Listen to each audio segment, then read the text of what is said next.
Susan madam டாக்டர்கிட்ட பார்க்கலான்ட்டு வந்திருந்தோம்.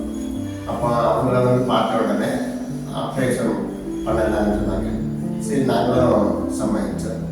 இப்போ ஆப்ரேஷன் முடிஞ்சு ஆஸ்பத்திரியிலையும் நல்ல முறையில் எல்லா இதுலேயும் நல்லா கவனிச்சிருக்காங்க. இப்போ இப்போ ஆப்ரேஷன் முடிஞ்சு இப்போ ட்ரெஸ்ஸிங் வந்துருக்கு.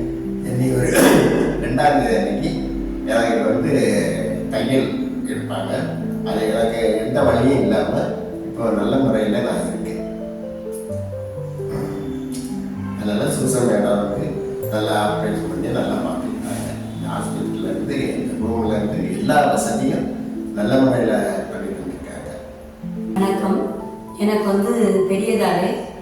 பெரியதாலேன்னு சொன்னால் உங்களுக்கு தெரியுமா என்னமோ தெரியல. ஒவ்வொருக்கு பக்கத்தில் உள்ள போது என்னுடைய மகனுக்கு திடீர்னு ஒரு வயிற்று வலி வந்துச்சு. பக்கத்தில் உள்ள ஆஸ்பத்திரியில் போய் காமிக்கும்போது அவங்க சொன்னாங்க குழந்தைக்கு அப்பெண்டிக்ஸ் சொன்னாங்க. அப்போ உடனே ஆப்ரேஷன் பண்ணணும்னு சொன்னாங்க. எந்த ஆஸ்பத்திரியில் போய் பண்ணுறது எங்களுக்கு தெரியல. எங்களுக்கு தெரிஞ்சவங்ககிட்ட நாங்கள் சொல்லும் பொழுது அவங்க இந்த வில்லியம் ஆஸ்பத்திரி தொடர்பு கொண்டு பிள்ளைக்கு சுகம் இல்லாத காரணத்தை சொல்லும்போது டாக்டர் மாதிரி எனக்கு ஃபோன் பண்ணி பேசி நீங்கள் இங்கே வாங்கம்மா, உங்களுக்கு நாங்கள் நல்ல மாதிரி பண்ணி விடுறோம் அப்படின்னு சொன்னாங்க. அவங்க அந்த அமௌண்டையெல்லாம் சொல்லும் பொழுது எங்கள் ஊர் பக்கத்தில் இருக்கிறத காட்டினா இங்கே எனக்கு குறைவாக இருந்துச்சு. சரி, அப்போ நம்ம அங்கே போவோம்னு சொல்லிட்டு நாங்கள் இங்கே வந்தோம். வந்த இடத்துல பார்த்தீங்கன்னா மிக அருமையாக அவனுக்கு நல்ல முறையில் ஆப்ரேஷன் பண்ணி கொடுத்தாங்க.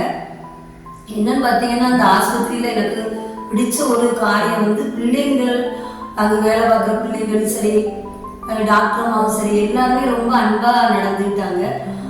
நம்ம பிள்ளைக்கு இப்படி சுகம் இல்லாமல் போயிட்டு இவ்வளோ பணம் செலவாயிட்டுன்னு சொல்லி கவலைப்பட்டுட்டு இருக்கும் பொழுது அந்த நேரம் டாக்டரமாக வந்தால் கூட அவங்க பேசுகிற பேச்சு, அந்த கனிவான ஒரு இதெல்லாம் பார்க்கும்பொழுது அந்த கவலை அப்படியே எனக்கு மறந்து போயிடும். ஆஸ்பத்திரியில் எந்த ஆஸ்பத்திரிக்கு போனாலும் எப்பண்டா வீட்டுக்கு போவோன்னு இருக்கும். ஆனால் இந்த ஆஸ்பத்திரியில் போகிறதுக்கே விருப்பம் இல்லை. இன்னும் 2 நாள் இருந்தால் நல்லா தான் இருக்கும். என் மகன் கூட சொன்னால் நம்ம 2 நாள் இருந்து போமா அப்படிதான் சொன்னான். அந்த அளவுக்கு நல்ல சுத்தமாகவும் சாப்பாடெல்லாம் நல்லா எங்களுக்கு கொடுத்தாங்க. சிஸ்டர்ஸ் மாதிரிலாம் ரொம்ப அன்பாக இருந்தாங்க. எங்களோட பசங்களும் சரி எல்லாருமே எங்கள்கிட்ட ரொம்ப அன்பாக நடந்துட்டாங்க.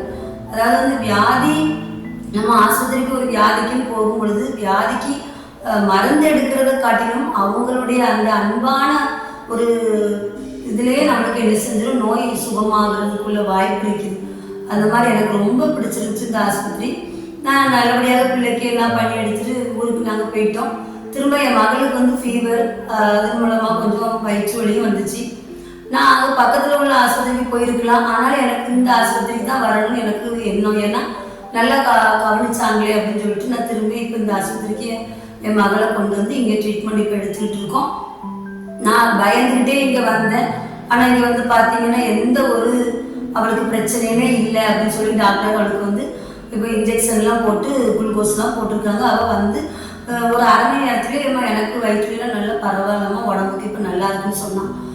நான் இப்படி ஒரு ஆஸ்பத்திரி எனக்கு ஆண்டவர் காமிச்சு கொடுத்ததுக்காக நான் ஆண்டவருக்கு நான் முதல்ல நன்றி செலுத்திக் கொள்கிறேன். இந்த ஆஸ்பத்திரி எனக்கு தெரியப்படுத்தின அந்த அம்மாவுக்கும் இந்த ஆஸ்பத்திரியில் வேலை பார்க்குற எல்லாருக்கும் நான் என்னுடைய மனமார்ந்த நன்றி நான் தெரிவித்துக்கொள்கிறேன். வணக்கம், என் பேர் ஆதிரா. என் ஊர் சுருளக்கோடு. நான் என் அத்தைக்காக வந்திருக்கோம். என் அத்தைக்கு சுகரு, ப்ரெஷரு, பின்ன உடம்பு வலி, காய்ச்சல், எந்த நோய் வந்தாலும் இந்த ஹாஸ்பிட்டலை நம்பி தான் நாங்கள் வரோம். ரொம்ப வருஷமாக பெரிய டாக்டர் இருந்த காலத்தில் இருந்து நாங்கள் இங்கே தான் வந்துட்டு இருக்கோம். அவங்க இருந்த காலத்தில் இருந்து மட்டும் இல்லை, இப்போ வரைக்கும் சூசன் மேடம் இருக்க வரைக்கும் நாங்கள் நல்ல ட்ரீட்மெண்ட்லாம் இங்கே தந்துட்டு இருக்கோம். அத்தைக்கு மட்டும் இல்லை, எனக்கு, ஹஸ்பண்டுக்கு, பிள்ளைகளுக்கு எல்லாருக்குமே எந்த நோயாக இருந்தாலும் இங்கேயே நம்பி மாத்திரை வாங்கலாம். எந்த நோயாக இருந்தாலும் அவங்க ட்ரீட்மெண்ட் எல்லாம் பண்ணி நல்லா குணப்படுத்தி தான் வீட்டுக்கு விடுவாங்க. பின்ன டாக்டர்ஸாக இருந்தாலும் இங்கே உள்ள நர்ஸஸாக இருந்தாலும் சரி, அவங்களும் எங்ககிட்ட வர பேஷண்ட்ஸுக்கிட்ட எல்லார்கிட்டையும் நல்ல கூலாகவும் நல்ல கேர் பண்ணுவாங்க. அது மட்டும் இல்லை, பெரிய பெரிய நோய் இருந்தாலும் இவங்ககிட்டயே அவங்க வேற டாக்டர் மாதிரி அப்ரோச் பண்ணி இங்கேயே சர்ஜரி பண்ணதுக்குள்ள ஏற்பாடு பண்ணி எங்களுக்கு நல்ல நம்பிக்கை தந்து விடுவாங்க. எனக்கு சொந்த ஊர் கேரளா. நான் எனக்கு மேரேஜுக்கு அப்புறம் நான் இங்கே ஏன்னா அத்தை வழியாக இங்கே வந்து காட்டிக்கிட்டு இருக்கோம். எனக்கா இருந்தாலும் சரிதான், நானும் சின்ன சின்ன நோயாக இருந்தாலும் பெரிய நோயாக இருந்தாலும் மேடத்தை நம்பியே இங்கே வந்துக்கிட்டு இருக்கோம். ஆஹ் நல்ல ஒரு நல்ல ட்ரீட்மெண்ட் தான் இங்கே கிடைக்கிது. டேப்லெட்ஸாக இருந்தாலும் சரிதான், ஆஹ் எந்த இதாக இருந்தாலும் சரிதான், நல்ல ஒரு ட்ரீட்மெண்ட் தான் இங்கே கிடைக்கிது.